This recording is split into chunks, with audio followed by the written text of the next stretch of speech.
Hi, friends. My name's Mia Park, and welcome to this interview series called In Response Interviews with Intriguing Internalizers. I am here in Chicago, Illinois, interviewing my friends from across the world, across the universe, about their internal responses to the outside world. And there's a lot going on in our outside world. Today is June 28th, 2020, and especially in America, we're dealing with the racial justice pandemic, and the whole world is in the middle of the COVID-19 pandemic. So there's a lot of interesting things to respond to. So I'm so excited to welcome Raquel Alves. Hi. Hi. So Raquel and I met, oh gosh, over probably 10 years ago, maybe longer than that. I don't know, longer than 10 years ago. We used to study yoga together. And so we've studied yoga together in places like India and Colorado. We were in Mexico together as well, weren't we? Yeah. I didn't get to Mexico. Oh, yeah, okay, so it was the other Raquel Alves. What do I think? Institute, maybe. Oh yes, Pennsylvania for sure. So Raquel lives in the United Kingdom. You can read in her bio, but she's actually from South Africa originally, and is a longtime yoga teacher even before I met her in these teacher trainings. And she's just so lovely and effervescent and always so from the heart. Welcome, Raquel. Thank you for being here. Well, thank you for having me, Mia. It's really quite exciting and very frightening at the same time. Oh my gosh, you're doing great. By the way, Mary Bruce, hello. She gives a shout out. Mary Bruce. And hi here. So, Raquel, is there anything else that you would like people to know about you? Oh, that's how much time have you got? No, there's 20 minutes. No, what you've covered is brilliant. Thank you. That's great. Brilliant. Thank you. You're welcome. Okay, so we'll get down to it. Would you mind sharing with us what the outside world is to you and what your internal response is to it? Yes, certainly. So usually when I think of my outside world, I think of life. I'm quite an internalizer type of person, so I tend to spend a lot of time inward. So when I go out, I really have to readjust. I'm very fortunate to also live in a very beautiful area called Surrey. So it's very green. And luckily for this pandemic, I've had space to be able to go and reconnect with nature. Got woods right behind me, so being very, very fortunate. And I can see lovely sunsets from my balcony. So very, very grateful for that. So yeah, I think does that cover it, Mia, or do you want more? No, it's up to you. That sounds great. I'm glad that you're in a place that's, nature's so important in so many levels. So thanks for sharing that with us. Thank you. So I found that very helpful actually at the beginning of the pandemic, to be able to just walk out my door and be able to go and sit in the woods and really ground. That's what I really did. And I was so grateful that I'm so fortunate to be able to do that.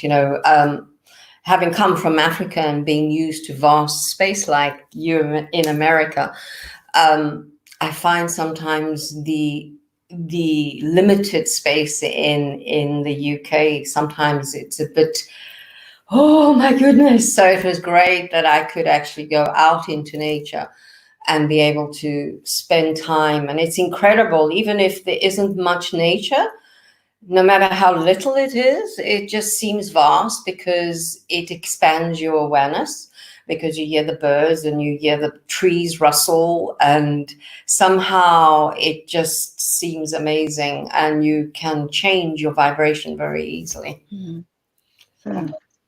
That's great. So you answered a lot already about the third question I had about your internal response, being in nature and understanding how much it benefits you. So if I may ask you about the human being populated outside world, what is the racial justice scene like there in Surrey? Okay, in Surrey, you don't see it as much as if you go more to the seaside places or up north, or obviously in London, and we are about an hour and a half from London. And obviously it's been really big. There's been lots of marches, especially in Brighton. There's been, because they're very, very proactive in that, in responding. So I've been really impressed because not being English myself, sometimes I'm a bit surprised when the English get out there and really stand up for their beliefs, which is so good to see. It must be so wonderful to feel so strongly about that.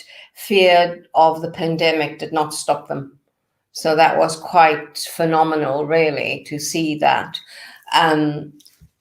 So that, yeah, I'm really impressed. And personally, I have very strong views, obviously, about the racial crisis, but I really do think that we have to come back inwards and look at ourselves first for anything to change. And so therefore, even though we need the activists, I'm not an activist, I'm sad to say, but I like to believe that I'm an activist in helping my students and myself, obviously, to eradicate the aspects of our own judgment.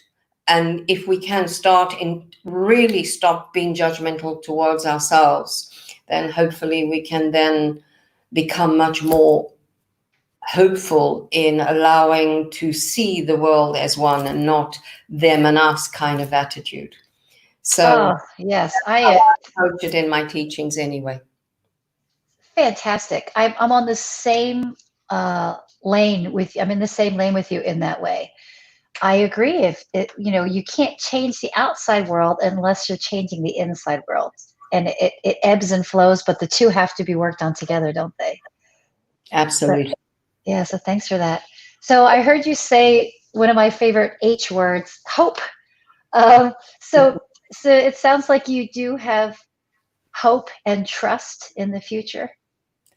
I think we have to believe in ourselves and mankind. And, at the moment, my key quote comes from a gentleman called Matt Kahn, and it's, "I am born from infinite joy." And that's what I keep reminding myself constantly. And the other one, which is also his, funny enough, is, "There is no problem. It's just destiny revealing itself." This is a way, if we could become more philosophical with what it is. I know it's awful what's happening, but it's really asking us to look at ourselves and to see what is really important to us. So I think that is basically the universe, if you want to call it for a better word, is asking us to really clarify. So there's been such good things happening from all these. Yes, it's scary and it's shaking our foundation, but isn't that shaking our foundation for us to actually find it again and become much more stable within us, creating stability from authenticity rather than from what the world wants us to think. So, and I think this is an opportunity for each and every individual to become more authentic. Yeah. Oh, I am down. I'm picking up what you're putting down. That is wonderful language. So, as an experienced yoga teacher who clearly has her own deep practice, can you give advice on how someone can start this inward journey? Breathe. Yes, let's all hope that we can breathe. And at the moment, breath has just been so much in the media, and we've had such amazing emphasis on breathing, not only because of COVID-19, but other good articles that are out there about it. And that taking at least 3 breaths before we react. And that is not an easy task. And I'm not proclaiming that I don't react, but I'm lucky enough to have a few tools up my sleeve. It doesn't always work, but I think we need to trust and hope that mankind is actually pulling together. Yeah. Oh, that's so great. But I'm happy to chant for you if you like. Oh my gosh, would you please? Let's do that, Raquel. That would be so great, please. So the one that really resonates with me is at the moment, it's a chant I've known for a little while. And it's to ask, the breath in is usually related, as you know, Mia, to prana, and life force and the vitality of us. But if we allow it to become so vibrant, sometimes we disperse it upwards. So we ask that vitality to be contained into stability more at the solar plexus, so we don't allow it to disperse. And then we ask apana. Apana is more related, as you know, Mia, to the out breath, and it tends to ground us. But if it continues to disperse outwards into, it can make us very sluggish. And so we don't have that third energy, which is called samanavayu, that which integrates, that which assimilates our life's experience, not only our food, but also our assimilation of life, yeah, which is that stability that we really need at the moment. So this little chant seems to bring, we use our hand gestures to, which is called nyasa, comes from the same root as vinyasa, to move, integration with breath. And this is like asking with hand gestures, mudras, to move to where we want it to move. So it becomes much more calm and it creates that stability so it doesn't go out of sync. Does that sound okay? That sounds wonderful. I am going to ask you one favor. If you could describe what we're doing with our fingers verbally as well as visually, in case there's happens to be any visually impaired people that want to practice this. So there's a few hand gestures, and the first one is index and thumb together, and it's placed on our knees. Yeah, so the second one is what we call Anjali Mudra, prayer position, which is probably most familiar to most of us. And then we're going to use, the hands are going to sort of sweep down when we say prana. So that means sweep down. I'm sorry, I just want to be articulate with hand gestures. So it's hands above the upper chest, and then they sweep down the chest. Yeah, down to the solar plexus.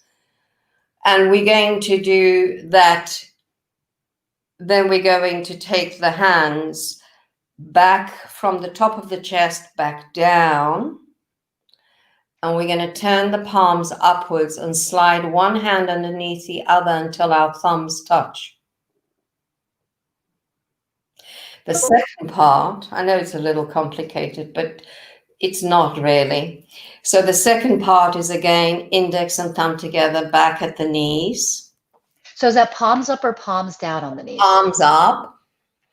And we're going to bring our hands to the lower belly and sweep. First, we do the prayer again. Then we're going to sweep the hands up to the navel, a little bit above. And it's exactly like the other time. We are then going to sweep up again. Then we're going to do hands to prayer down to the knees. Fingers and thumbs touch back of the hands on the knees. And then we're going to bring the hands back to the solar plexus. And we're going to index and thumb together. This is right at the end. So if you'll see me doing this, you'll know we're coming to the end. We're going to slide the hands again and the thumbs touch. Is that clear enough, Mia? Sure. Yeah. Let's just do it. Okay. So sit nice and tall. And just get in touch with your breath. Just notice your inhale and your exhale.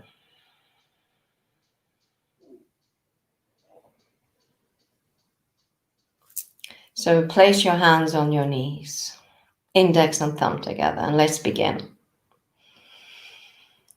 Om Namo Pranaya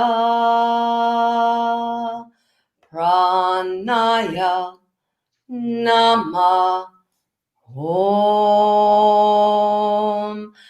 Pranaya Swaha Om Namo Apanaya Apanaya Nama Om Apanaya Swaha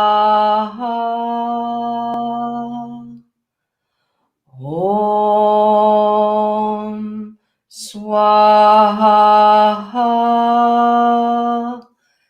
Hari Om. That's it. Oh my gosh, I want you to do that 107 more times, please. That would make 108. Thank you for that. You have a lovely chanting voice, Raquel. Thank you. Man, I love chanting. Love it. oh, I could tell. So clear and resonating, and you have so much energy and intention behind your chanting. Thank you. That was awesome. Thank you. So is chanting, like, can you tell us how you take care of yourself internally? Yeah, sure. So I tend to do a meditation practice, obviously, or maybe it's not so obviously. I have to say that my meditation practice is more consistent than my asana practice. Asana being postures. However, I tend to do that, and breathing. So I do breathing. The chanting, actually, lately, I haven't done much chanting because I live in a flat. So sometimes I'm a little self-conscious because I like to use the harmonium. So since the pandemic, everybody's home. Where I live in 9 flats, and all of us are single. So that most of us, there's only one couple in this building. So they always out, always. So I can chant to my happiness, yeah. But since the pandemic, they're always home. So I've been a little bit more, but I do tend to chant more when I cook or when I bake. Are you doing Mahamrityunjaya? Yes, I do like Mahamrityunjaya. Yes, I do like it. I like that when we're cooking specifically. So I thought maybe. Oh, that's good. Why is that, Mia? Is because of the healing, or? Yes, because of the potential in the mantra of healing, of, just when we infusing the food that we're going to nourish our body with, even just with a positive thought or intention, is healing in itself. But adding Mahamrityunjaya on top of that, I think just adds a little more energy, a little more intention into the food. I've never related, but actually it would make a lot of sense. It would make extreme sense because it is about healing ourselves, and what best way to do but with our nutrients. So yes, that's great. So it's interesting how the health pandemic has definitely changed the way that we practice, and whatever practice means to us. Because something practical, you've got neighbors now that you're very sensitive of not disturbing, so it changes your chanting practice. Yes, absolutely. So I think that kind of pressure, this outside stimulation, just pushes us towards practicing in unique ways and challenges us to keep authentic in the way that we're taking care of ourselves, doesn't it? Yes, it does. And my practice has changed since this time, which has been very interesting. And it's more, I have a mantra practice, and what I really desire is for complete stillness. and just appreciating. So we've been very fortunate lately in England, which is in the UK, which is really unusual. We've had a lot of sun. We've had, for this, obviously June is not been as good as April was sensational, like really, really hot. So I've been spending a lot of time at sunrise, waiting for the sunrise to come and feeling that absolute gratitude for nature and hearing the birds wake up. And so my mantra practice has actually taken a little bit of a back step. It's obviously underneath, but I just found that wanting to be still, to be able to experience the gentle breeze on my face, the birds singing, and just realizing that regardless how awful our world seems at the moment, it is still a very beautiful world. And I think we forget. I really do think we forget. Oh, thank you. All emotional there. Oh no!